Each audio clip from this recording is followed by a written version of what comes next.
जय जगन्नाथ दर्शक बंधु शुभ सकाळ मु आपण मानक पई नेई आसी ओडिशा तथा देश विदेश किसी बर्छा बर्छा गुरुत्वपूर्ण खबर जो खबर गुड़िक आपण मैंने जानवा निहाती जरूरी। तो दर्शक बंधु डेरी कर चलते आज वीडियो पर नजर पकई ना और जानी ना कौन रही आमर लाटेस्ट अपडेट।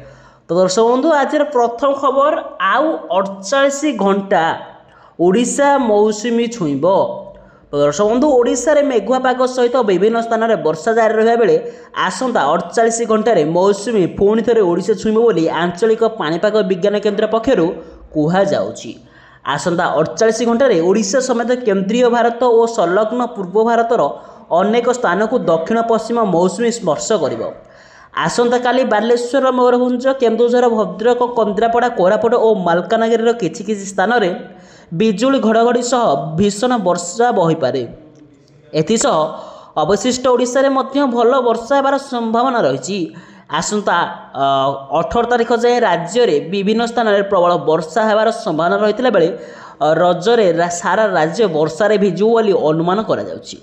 मौसुमी छुईवा पर गंजाम गजपति कंधमाल कलाहांडी नवरंगपुर और नुआपड़ा जिले में प्रबल वर्षा को नहीं येलो वार्निंग जारी होइछि। यापर वर्षार अनुपात धीरे धीरे बढ़ी पारे। राज्य में सर्वाधिक तापमात्रा वर्षा जो 2 ରୁ 4 डिग्री होली कहुযাଉଛି। दर्शक बंधु चलतु नजर पकई ना परवर्ती खबर उपरे।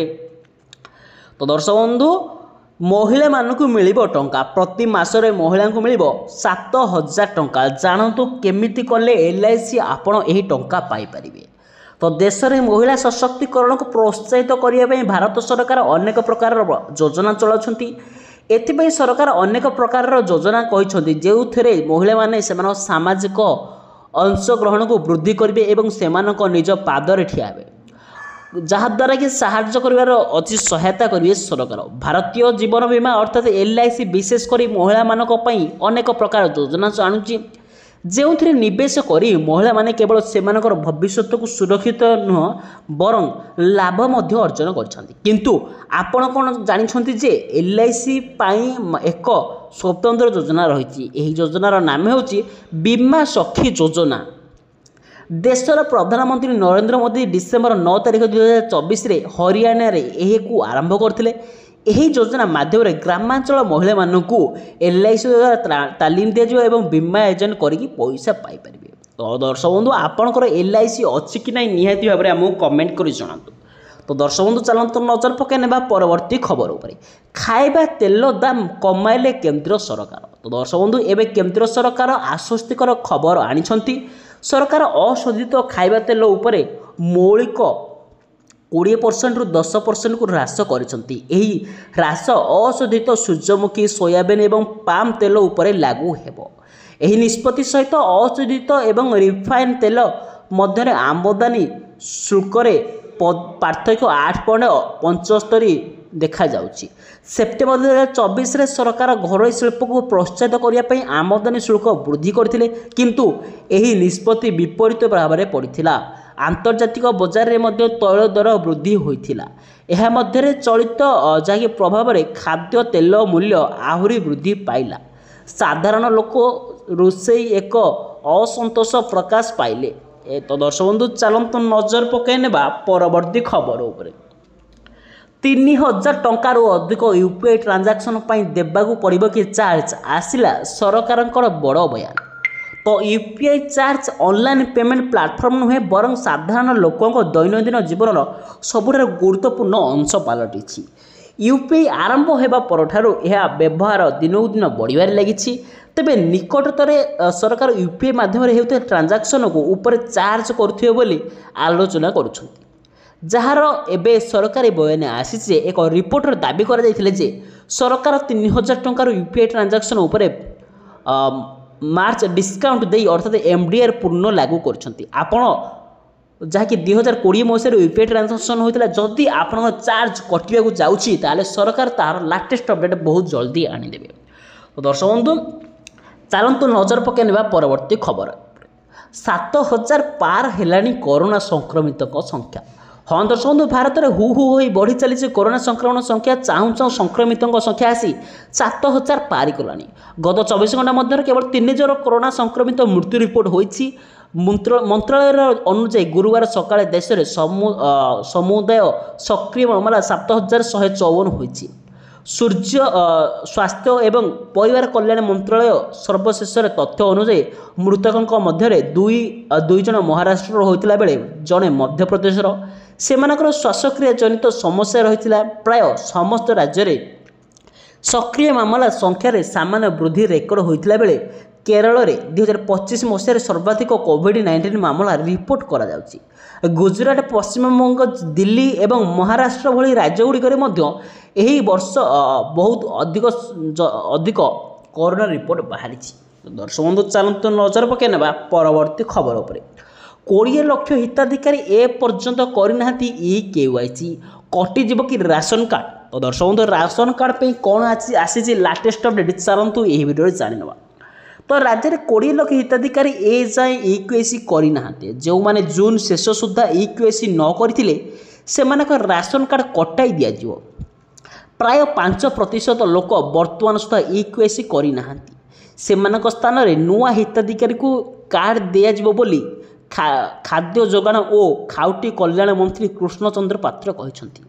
ଲୋକସେବା ଭବନରେ ଗୁରୁବାର ଗଣମାଧ୍ୟମକୁ ପ୍ରକ୍ରିୟା ଦେଇ ମନ୍ତ୍ରୀ ମଧ୍ୟ କହିଛନ୍ତି ଯେ ରାଜ୍ୟରେ 13 ବର୍ଷ ଧରି ନୂଆ ରାସନ କାର୍ଡ଼ ଦିଆଯାଇ ନଥିଲା। ରାଜ୍ୟରେ ଭାଜପା ସରକାର ଆସିବା ପରେ 17 ଲକ୍ଷ ନୂଆ ଆବେଦନକାରୀ ରାସନ କାର୍ଡ଼ ପାଇଁ ଆବେଦନ କରିଥିଲେ। ଏହି ଲୋକମାନଙ୍କ ମଧ୍ୟରୁ କିଏ 4 ବର୍ଷ ତ ଆଉ କିଏ 7 ବର୍ଷ ହେବ ବୋଲି ଆବେଦନ କରିଥିଲେ। କିନ୍ତୁ ମୁଖ୍ୟମନ୍ତ୍ରୀ ମୋହନ ଚରଣ ମାଝୀ ରାଜ୍ୟରେ 6 ଲକ୍ଷ ହିତାଧିକାରୀଙ୍କ ପାଇଁ ରାସନ କାର୍ଡ଼ ଦେବା ନେଇ ଅନୁମୋଦନ କରିଛନ୍ତି। ତ ଦର୍ଶକ ବନ୍ଧୁ ଚାଲନ୍ତୁ ନଜର ପକାଇ ନେବା ପରବର୍ତ୍ତୀ ଖବର ଉପରେ। ଏମିତି 300 ଟଙ୍କା ଶସ୍ତାରେ ଆପଣ ପାଇବେ ଗ୍ୟାସ୍ ସିଲିଣ୍ଡର। ତ ଦର୍ଶକ ବନ୍ଧୁ ଦିନେ ଏମିତି ସମୟ ଥିଲା ଯେଉଁ ଟାଇମ୍ରେ ଲୋକମାନେ କାଠ ବ୍ୟବହାର କରି ମାଟି ଚୁଲାରେ ଖାଦ୍ୟ ରଖୁଥିଲେ, କିନ୍ତୁ ବର୍ତ୍ତମାନ ସମୟରେ ବଦଳି ଯାଇଛି। ଏବେ ପ୍ରାୟ ପ୍ରତ୍ୟେକ ଘରେ ଗ୍ୟାସ୍ ଚୁଲା ବ୍ୟବହାର କରାଯାଉଛି। ଗ୍ରାମାଞ୍ଚଳରେ ମଧ୍ୟ ଅନେକ ସ୍ଥାନରେ ଗ୍ୟାସ୍ ଚୁଲା ବାହାରୁଛି। ଏହା ରୋଷେଇ କରିବାରେ ମଧ୍ୟ ସହଜ ହୋଇଥାଏ, ସେହିପରି ବହୁତ ସମୟ ମଧ୍ୟ ସଞ୍ଚୟ ହୁଏ। ଗ୍ୟାସ୍ ସିଲିଣ୍ଡର ବ୍ୟବହାର କରି ଗ୍ୟାସ୍ ଚୁଲାରେ ଖାଦ୍ୟ ରନ୍ଧା ହୁଏ। ନିକଟତମ ଅତୀତରେ ଭାରତରେ ଗ୍ୟାସ୍ ସିଲିଣ୍ଡରର ମୂଲ୍ୟ ବୃଦ୍ଧି ପାଇଛି, କିନ୍ତୁ ଆମେ ଆପଣଙ୍କୁ କହି ରଖୁଛୁ ଯେ ସରକାରଙ୍କର ଏହି ଯୋଜନା ମାଧ୍ୟମରେ ସିଲିଣ୍ଡର 300 ଟଙ୍କା ଶସ୍ତା ଉପଲବ୍ଧ ହୋଇଛି। ତ ଦର୍ଶକ ବନ୍ଧୁ 300 ଟଙ୍କା ଶସ୍ତାରେ ସିଲିଣ୍ଡର ପାଇବା ପାଇଁ ହେଲେ ଆପଣଙ୍କୁ ଭାରତ ଗ୍ୟାସ୍ ଯେଉଁ ବି ଗ୍ୟାସ୍ ଅଛି ଆପଣ ତ ଥିବା ଦରକାର। ଦେଶରେ ସମସ୍ତ ଘରୋଇ ଗ୍ୟାସ୍କୁ ସଞ୍ଚୟ କରିବା ପାଇଁ ସରକାର ଉଜ୍ଜ୍ୱଳା ଯୋଜନା କରିଛନ୍ତି, ଯାହାଦ୍ୱାରା ଉଜ୍ଜ୍ୱଳା ଯୋଜନା ମାଧ୍ୟମରେ ଆପଣ ଏହାର ସୁବିଧା ପାଇପାରିବେ। ତ ଦର୍ଶକ ବନ୍ଧୁ ଚାଲନ୍ତୁ ନଜର ପକାଇ ନେବା ପରବର୍ତ୍ତୀ ଖବର ଉପରେ। ଦୁଗ୍ଧ ଚାଷୀଙ୍କ ପାଇଁ ମୁଖ୍ୟମନ୍ତ୍ରୀଙ୍କର ବଡ଼ ଘୋଷଣା। ଆଜିଠାରୁ ପାଇବେ ଏତିକି ଅଧିକ ଟଙ୍କା, 1 ଲକ୍ଷର ବୀମା ମଧ୍ୟ ପାଇବେ। ତ ଓମଫେଡ୍ ଦୁଗ୍ଧ ଚାଷୀଙ୍କ ପାଇଁ ଖୁସି ଖବର। ମୁଖ୍ୟମନ୍ତ୍ରୀ ମୋହନ ଚରଣ ମାଝୀ ବଡ଼ ଘୋଷଣା କରିଛନ୍ତି। ରବିବାର ଠାରୁ ଚାଷୀମାନଙ୍କର ଲିଟର ପିଛା ଅଧିକ 3 ଟଙ୍କା ପାଇବେ। ଏମିତି ଖାଉଟିଙ୍କ ପାଇଁ ବୃଦ୍ଧି ହେଉଥିବା 4 ରୁ 2 ଟଙ୍କା ସରକାର ବହନ କରିବେ, ଯାହାକି ଅଧିକ ପଇସାଟା ସରକାର ଦେବେ ବୋଲି କହିଛନ୍ତି। ତେବେ ବାକି 2 ଟଙ୍କା ଖାଉଟିଙ୍କୁ ବହନ କରିବାକୁ ପଡ଼ିବ। ମୁଖ୍ୟମନ୍ତ୍ରୀଙ୍କର ଘୋଷଣା ପରେ ରାଜ୍ୟରେ 2,50,000 ଦୁଗ୍ଧ ଚାଷୀ ଉପକୃତ ହେବେ। ଏହାଛଡ଼ା ଚାଷୀମାନଙ୍କର ଅକାଳ ମୃତ୍ୟୁ ହେଲେ 1 ଲକ୍ଷ ଟଙ୍କାର ଜୀବନ ବୀମା ମିଳିବ ବୋଲି କୁହାଯାଉଛି। ତ ଦର୍ଶକ ବନ୍ଧୁ ଚାଲନ୍ତୁ ନଜର ପକାଇ ନେବା ପରବର୍ତ୍ତୀ ଖବର ଉପରେ। ତ ଦର୍ଶକ ବନ୍ଧୁ ସରକାରୀ ସ୍କୁଲ ଛାଡ଼ି ଘରୋଇ ସ୍କୁଲ ପ୍ରତି ବଢ଼ୁଛନ୍ତି ଅଭିଭାବକଙ୍କ ଆଗ୍ରହ, ଚିନ୍ତା ପ୍ରକଟ କଲା ଶିକ୍ଷା ମନ୍ତ୍ରାଳୟ। ତ ଦର୍ଶକ ବନ୍ଧୁ ଏବେ ନୂଆ ଆଡ଼ମିସନ୍ ବର୍ଷ ଚାଲିବାକୁ ଯାଉଛି, ଯାହାକି ଦେଶରେ ଅନେକ ରାଜ୍ୟରେ ସରକାରୀ ସ୍କୁଲରେ ପିଲାଙ୍କର ସଂଖ୍ୟା ଆଶାତୀତ ଥିଲାବେଳେ କମିବାକୁ ଲାଗିଛି। ସେହି ତୁଳନାରେ ଘରୋଇ ସ୍କୁଲରେ ପିଲାମାନଙ୍କ ସଂଖ୍ୟା ବୃଦ୍ଧି ପାଉଛି। କେନ୍ଦ୍ର ସରକାର ଏବଂ ରାଜ୍ୟ ସରକାର ଦେଖୁଛନ୍ତି ଯେ ବୈଠକ କରିଥିଲେ, ଯେଉଁ ବୈଠକରେ ବିଶେଷ କରି ଏହି ପ୍ରସଙ୍ଗ ଉପରେ ଆଲୋଚନା ହୋଇଛି। ମନ୍ତ୍ରାଳୟ ଅଧିକାରୀ ସ୍ପଷ୍ଟ କରିଛନ୍ତି ଯେ ମହାରାଷ୍ଟ୍ର, କେରଳ ଏବଂ ଆନ୍ଧ୍ରପ୍ରଦେଶରେ ତେଲେଙ୍ଗାନା, ଉତ୍ତରାଖଣ୍ଡ ଭଳି ରାଜ୍ୟରେ ସରକାରୀ ସ୍କୁଲରେ ପିଲାମାନଙ୍କର ସଂଖ୍ୟା କମିବାରେ ଲାଗିଛି। ଉଦାହରଣ ଭାବେ ଆନ୍ଧ୍ରପ୍ରଦେଶ କଥା ନିଆଯାଇଛି। ଆନ୍ଧ୍ରପ୍ରଦେଶରେ ମୋଟ ସ୍କୁଲ ସଂଖ୍ୟା 61,373 ଏବଂ ଏହା ମଧ୍ୟରୁ 73% ସରକାରୀ ସ୍କୁଲ ହୋଇଛି। ହେଲେ ଛାତ୍ରଛାତ୍ରୀଙ୍କ ଆଡ଼ମିସନ୍ ହାର 46% ହୋଇଥିଲା ବେଳେ 37% ଘରୋଇ ସ୍କୁଲରେ ଆଡ଼ମିସନ୍ ହୋଇଛି, ଯାହାକି 52% ରହିଛି। ତ ଦର୍ଶକ ବନ୍ଧୁ এই ଥିଲା ଆଜିର ମର୍ଣ୍ଣିଂ ନ୍ୟୁଜ୍ର ଲାଟେଷ୍ଟ ଅପଡେଟ୍। ପ୍ରତ୍ୟେକ ଦିନ ଏପରି ମର୍ଣ୍ଣିଂ ନ୍ୟୁଜ୍ର ଲାଟେଷ୍ଟ ଅପଡେଟ୍ ପ୍ରଥମେ ପାଇବା ପାଇଁ ଆମ ଚ୍ୟାନେଲକୁ ଯଦି ପ୍ରଥମ ଥର ପାଇଁ ଆସିଛନ୍ତି ତେବେ ଆମ ଚ୍ୟାନେଲ ସବସ୍କ୍ରାଇବ୍ କରି ପାଖରେ ବେଲ୍ ଆଇକନ୍କୁ ଅଲ୍ କରି ରଖିଥାନ୍ତୁ, ଯାହାଦ୍ୱାରା ଆପଣ ମର୍ଣ୍ଣିଂ ନ୍ୟୁଜ୍ର ଲାଟେଷ୍ଟ ଅପଡେଟ୍ ସର୍ବପ୍ରଥମେ ପାଇପାରିବେ। ତ दर्शक बंधु भिडियोटी केमिति लागला निहाती आमको कमेंट कर जणातु एवं आपण केउ जिल्लार आम ए भिडियो देखुछन निहाती जणेबे। धन्यवाद।